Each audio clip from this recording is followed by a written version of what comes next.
Collins Nsaba mutabani w'omugenzi yashobora ngwishe Nsabi yumva yaitwa okuremwa kora kw'ebiceka by'omubiri omunda ombwire bw'omwabaziyo aharwa mukaga hirwaro lya Mengo Hospital mu Rembo Kampala atwire najanjabirwa okumara okwezi.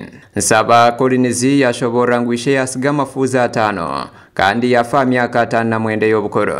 Abana 5 abahungu 3 n'abakobwa 2. Honorable Achfeza Grace Ngabirano omukichikazi wa district ya Kisoro mwishengero Rihanga yashobora Nsabi yumva atwira lyo mukozi omuchurezi obwenje kandi arukundo bwebembezi ekireteire omutindo gw'byamagara kutunguka omu district. Ogu yashobora ngu district ya Kisoro hamwe na government nebeja kwatanisa hamikoro yo kumuzika. Kwababaye cyane kuvugaho DHO wacu yarari umuntu w'ingenzi kandi wakundaga abantu kandi akorera bose kibaye kikango muri Gisoro yose kuko yarwariye akanya gake none akaba Imana imuhamagaye ndikubasaba ngo mwese abanyagisoro mwihangane kandi nanje mbabaranye namwe.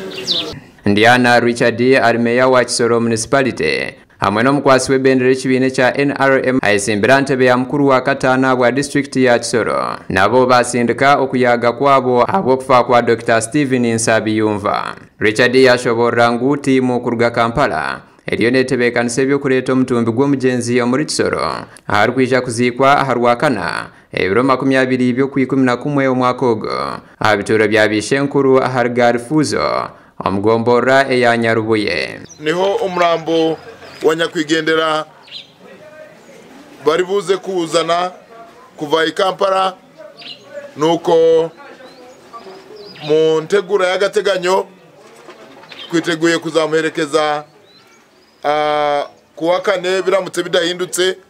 Dr. Emmanuel Bahane al-medical superintendent wa district ya Kisoro nawe yasinduka obutumwa bwo kuyagira beka y'omugenzi. Tumvishe inkurumbi iyo mukuru wacu mukuru wa ofisi y'iby'ubuzima Dr. Stephen Nsabi yumva kutugendaho yari umugabo mwiza kandi yakundaga abafumbira cyane akoreye district cyane. Abandi baturage ba district ya Kisoro bacurana bagira ngo Nsabi yumva abere ari umwebembezi arukurikiriza kandi arugonjore bizibu by'abantu babutosha n'abakozi abe byamagara. Nica kababaro kuba twapfiriwe Dr. wacu kandi umuntu wafashaga abantu icyo tumuziho n'umuntu wakundaga gufasha abantu. Kine cya kabiri Dr. nta muntu wigeze agasubiza inyuma, umuntu kwaje kose yaramwakiraga. Gasha kwa Adonia Tuheire habwa Tayari West.